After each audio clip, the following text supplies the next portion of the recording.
Mwagia Kasongo.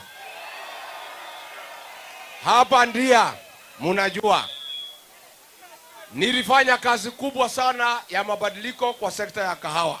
Sisi ni wakulima ya kahawa.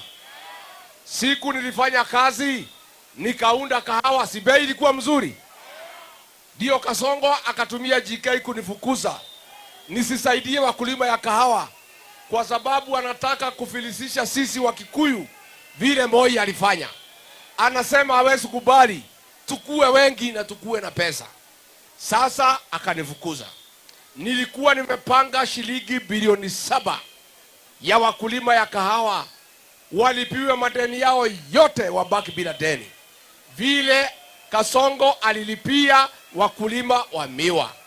Mimi nikamsukuma Kasongo, tukatafuta 7 billion ya kulipia nyinyi madeni.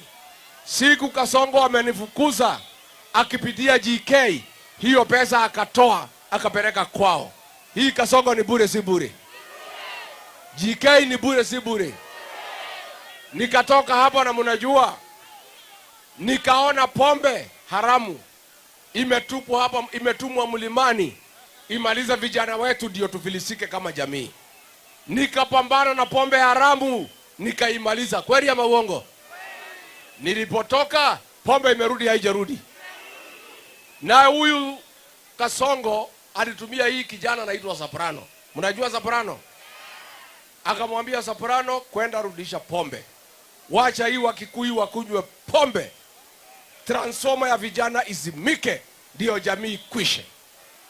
Hiyo pombe imerudi na ni huyu Soprano. Na huyu Soprano ni mtu, ni Deputy President Bonoko. Ni Bonoko si Bonoko? Si ni Bonoko? Ni mtu ya yes sir. Akiambiwa chochote na Kasongo anasema yes.